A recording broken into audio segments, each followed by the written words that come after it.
Hey guys, welcome back to my channel. तो दोस्तों, जैसा कि हमने मार्शल मास्टर के पिछले एपिसोड में देखा था कि चैन साओ ने डाइकिन डायनेस्टी के सी कॉन्ग को अपने लेजेंडरी स्वॉर्ड अटैक से जान से मार दिया था। और ये चीज देखकर अब वहाँ पर सभी लोग चैन साओ से काफी ज्यादा डर गए थे। जब चैन साओ कहता है कि बोलो अब अगला कौन है, तो रिंग में किसी की भी आने की हिम्मत नहीं होती। तो चलिए अब देखते हैं कि आज के एपिसोड में क्या होता है। और एपिसोड की शुरुआत में हमें दिखाया जाता है कि होटल की बालकनी में खड़े वो लोग सी कॉन्ग की चैन साओ के हाथों हार देखकर विश्वास ही नहीं कर रहे थे कि आखिर ये कैसे पॉसिबल हो सकता है। वहीं दूसरी तरफ हम देखते हैं कि चैन साओ डाइकिन डायनेस्टी के बाकी लोगों से कहता है कि तुम लोग मुझसे फाइट करना चाहते हो या नहीं, जिसके जवाब में वो लोग साफ कह देते हैं कि हम लोग हार मानते हैं, क्योंकि अभी अभी उन्होंने अपने आंखों से अपनी सबसे पावरफुल टीम मेंबर को मरते हुए देखा है। जिसके बाद फिर रेफरी सभी पार्टिसिपेंट से पूछता है कि अब भी क्या कोई ऐसा है जो कि चैन साओ को रिंग में आकर चैलेंज करना चाहता है। तो इसके जवाब में एक एक करके वहाँ सभी चैलेंजर्स कहने लगते हैं कि चैन साओ की पावर सच में काबिले तारीफ है और उससे लड़ना हमारे डाफाई डायनेस्टी के लिए बेवकूफी होगी, इसलिए हम हार मानते हैं। और इसके बाद ग्रेट युआन डायनेस्टी भी अपनी हार कबूल करती है और साथ ही डालाओ डायनेस्टी के टीम का लीडर भी कहता है कि हम भी हार मानते हैं। और ये कहते ही वो लोग इस कंपटीशन से भाग जाते हैं। लेकिन अब भी वहाँ कोई ऐसा था जो कि चैन साओ से डरकर नहीं भाग रहा था। वो कहता है कि माना चैन साओ की पावर काफी ज्यादा है, लेकिन इसका मतलब ये नहीं कि हम लोग कंपटीशन से डरकर भाग जाएं। मगर इतना सब कुछ कहने के बावजूद भी वो रिंग में जाने की हिम्मत नहीं कर रहा था। जिसके बाद अब चैन साओ ये सब कुछ देखकर रेफरी से कहता है कि अब जबकि यहाँ पर कोई भी ऐसा नहीं है जो कि मुझे चैलेंज करने के लिए रिंग में आ रहा है, तो फिर बेहतर तो यही होगा कि अब आप इस कंपटीशन का विनर अनाउंस कर दे। तो फिर इसके लिए अब रेफरी एक बार दोबारा सबकी तरफ देखता है, लेकिन कोई भी रिंग में आने के लिए तैयार नहीं था। इसलिए अब रेफरी चैन साओ को विनर घोषित करता है और उसके डाइवाई डायनेस्टी को मिडिल रैंक डायनेस्टी में प्रमोट करने का अनाउंसमेंट करता है। तो ये सुनकर लॉर्ड ज़ोउ काफी ज्यादा खुश हो जाते हैं। वो कहने लगते हैं कि मास्टर चैन साओ आपने कर दिखाया। और ओल्ड सिस्टर लियू फेंग भी कहते हैं कि अब फाइनली हम लोग भी डायजिन में अपना स्पॉट सिक्योर कर चुके हैं। और ये सब देखकर वहाँ पर कुछ लोग तो उनके लिए चीयर भी करने लगते हैं, मगर ऑडियंस में कुछ लोग ऐसे भी थे जो कि चैन साओ की जीत को उनके लिए ही खतरा समझ रहे थे। वो लोग कहने लगते हैं कि इतने सारे ग्रेट डायनेस्टी के लीडर्स को मारकर मुझे नहीं लगता कि अब ये लोग सेफ रहने वाले हैं। भले ही ये लोग मीडियम रैंक डायनेस्टी में प्रमोट हो चुके हैं, मगर जल्द ही ये लोग मरने वाले हैं। जिसके बाद फिर हम देखते हैं कि अब चैन साओ रिंग से उतर जाता है और फिर सभी के साथ मिलकर वहाँ से जाने लगता है। लेकिन तभी चैन साओ नोटिस करता है कि आसमान में एक बंदा टेलीपोर्ट होकर वहाँ आ जाता है। वो बंदा यहाँ पहुँचते ही कहने लगता है कि मेरे लोगों को मारने के बाद तुम्हें ऐसा लगता है कि तुम लोग यहाँ से आराम से निकल जाओगे, ये इतना भी आसान नहीं है। उनको देखते ही ऑडियंस में खड़ी एक लड़की उन्हें पहचान जाती है। वो कहती है कि ये तो युआन हैंगकॉन्ग है, जो कि डायजिन डायनेस्टी का यंग मास्टर है और ये फिलहाल में ही मार्शल किंग लेवल 7th में प्रमोट हुआ है। और साथ ही ये ग्रेट कियान ब्लड स्वॉर्ड सेक्ट का भी मास्टर है और ये पूरे डायजिन डायनेस्टी का सबसे पावरफुल बंदा है। और हम देखते हैं कि उसके साथ वहाँ पर दो और लोग भी आते हैं जो कि देखने से काफी ज्यादा पावरफुल लग रहे थे, जिनको देखकर ऑडियंस में खड़ी एक दूसरी लड़की भी कहने लगती है कि अब तो लगता है कि मामला गरमाने वाला है। जिसके बाद हम देखते हैं कि युआन हैंगकॉन्ग उनसे कहने लगता है कि मेरे डिसाइपल्स को मारने के बाद तुम लोग यहाँ से बिना कोई एक्सप्लेनेशन दिए जा रहे हो और ये तो कोई अच्छी बात नहीं है, बोलो मैंने सही कहा ना। जिसके जवाब में ओल्ड सिस्टर लियू ताई कहते हैं कि यहाँ पर एक कंपटीशन चल रहा था और इस कंपटीशन का ये नियम था कि कंपटीशन के दौरान कोई भी अपने ओपोनेंट को हराने के लिए उसकी जान ले सकता है। तो मुझे नहीं लगता कि यहाँ पर किसी और चीज की एक्सप्लेनेशन देने की जरूरत है। जिस पर युआन हैंगकॉन्ग कहता है कि एक कंपटीशन होता है, ये तो मैं जानता हूँ, लेकिन आज मेरा जो लॉस हुआ है उसको मैं ऐसे ही नजरअंदाज नहीं कर सकता हूँ। इसलिए अगर तुम लोग आज यहाँ पर मुझसे कोई भी रहम की उम्मीद करते हो तो फिर तुम लोग आज अपने जीते हुए प्रमोशन को मुझे हैंड ओवर कर दो और साथ ही उस कल्प्रेट को भी मेरे हवाले करो जिसने कि मेरे डायजिन डायनेस्टी के डिसाइपल्स को मारा है। तो इस पर लियू ताई साफ कह देते हैं कि ऐसा कभी नहीं हो सकता। तो अब ये सुनकर युआन हैंगकॉन्ग कहता है कि मैंने तुम लोगों को मौका दिया था, इसलिए बाद में मुझे ब्लेम मत करना। और बस इतना कहते ही वो अपनी तलवार निकाल लेता है और फिर एक लेजेंडरी फॉर्मेशन को एक्टिवेट करने लगता है। देखने से उसका ये अटैक काफी ज्यादा पावरफुल लग रहा था, इसलिए ओल्ड सिस्टर लियू ताई उसको रोकने के लिए खुद आगे जाते हैं और उसके तलवार पर एक जोरदार पंच मारते हैं, जिससे कि वहाँ पर एक बहुत बड़ा सा एनर्जी का ब्लास्ट होता है और ओल्ड सिस्टर लियू ताई नीचे गिर जाते हैं और उन्हें काफी ज्यादा डैमेज भी होता है। मगर हमारे लियू ताई को हराने के लिए इतना काफी नहीं है। वो दोबारा उठकर खड़े हो जाते हैं और चैन साओ से कहते हैं कि इसको अब आप हमारे हवाले छोड़ दीजिए। मुझे नहीं लगता कि हमारे होते हुए ये बंदा सियाओतान सिटी में ऐसे मनमानी कर सकता है। और फिर हम देखते हैं कि उनके साथ साथ वहाँ पर सारे एल्डर्स फाइट के लिए तैयार हो जाते हैं, मगर पीछे से चैन साओ अपना जेड क्रिस्टल निकाल लेता है जो कि उसे पिल्किंग गार्डन के मास्टर ने दिया था। इसकी मदद से चैन साओ तुरंत पिलकिंग गार्डन के मास्टर को कांटेक्ट करता है और यहाँ पर आने का मैसेज देता है। वहीं दूसरी तरफ हम देखते हैं कि अब युआन हैंगकांग उन्हें जान से मारने के लिए एक बहुत ही खतरनाक और डेडली फॉर्मेशन एक्टिवेट करने लगता है। उसका ये फॉर्मेशन तैयार होते ही वहाँ का पूरा मौसम बदलने लगता है। ये फॉर्मेशन ब्लड डीमन सेक्ट का लेजेंडरी फॉर्मेशन है। तो इस अटैक को रोकने के लिए लियू ताई और बाकी सभी एल्डर्स एक साथ मिलकर उसके तरफ अटैक करते हैं। मगर युआन हैंगकांग का ये अटैक इतना ज्यादा पावरफुल था कि वो सभी के अटैक को चीरते हुए उनके ऊपर जाकर लग जाता है, जिससे कि वहाँ पर एक बहुत बड़ा सा ब्लास्ट होता है और सभी को इससे डैमेज होता है सिवाय चैन साओ के। और रही बात एल्डर्स की, तो वो लोग नीचे गिरकर पूरी तरह से घायल हो गए थे। लेकिन अब भी युआन हैंगकांग रुकने वाला नहीं था। वो उन्हें पूरी तरह से खत्म करने के लिए एक बहुत ही पावरफुल अटैक करता है जो कि सीधे चैन साओ की तरफ आ रहा था। लेकिन इसको रोकने के लिए वहाँ पर कोई भी कुछ भी नहीं कर पा रहा था। चैन साओ के टीम के सभी लोग बहुत ही ज्यादा घायल हो चुके थे और वहाँ पर ऑडियंस भी सोचने लगते हैं कि अब तो इन लोगों का खेल खत्म होने वाला है। मगर बात करें चैन साओ की, तो वो सीना तान कर उस अटैक के सामने खड़ा था। ना ही वो वहाँ से भाग रहा था, ना ही उसे रोकने की कोशिश कर रहा था। और जैसे ही वो अटैक चैन साओ को लगने वाला था, वहाँ किसी का बैरियर आकर चैन साओ को बचा लेता है, जिसको देखकर युआन हैंगकांग बहुत ही ज्यादा परेशान हो जाता है। वो कहने लगता है कि आखिर किसकी हिम्मत हुई जो कि मेरे मामले में दखलंदाजी कर रहा है, क्या तुम्हें अपनी जान प्यारी नहीं है। जिसके बाद फिर हमें दिखाया जाता है कि यह अटैक किसी और ने नहीं बल्कि पिलकिंग गार्डन की मास्टर ने किया था और वो यहाँ पर चैन साओ की मदद करने के लिए आई है। और दोस्तों, इसी के साथ आज का ये एपिसोड यहीं पर खत्म होता है। अगर आप इसका ट्रेलर एक्सप्लेनेशन देखना चाहते हो तो नीचे कमेंट्स में मुझे जरूर बताना। और आपको मेरी एक्सप्लेनेशन और ये एपिसोड पसंद आया तो प्लीज वीडियो को लाइक कर दीजिएगा और जाने से पहले चैनल को सब्सक्राइब करके बेल नोटिफिकेशन भी ऑन कर लीजिएगा, ताकि जैसे ही कोई नई वीडियो आए तो आपको सबसे पहले पता चल जाए। तो मिलते हैं आपसे अगली वीडियो में, तब तक के लिए bye bye, be happy, be safe and thanks for watching.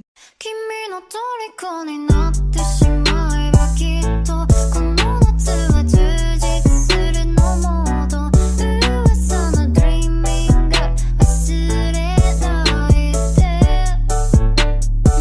でも気持ちは伝えてしまえばいつかその夢は覚めてしまうだろうな青い影が揺れる街角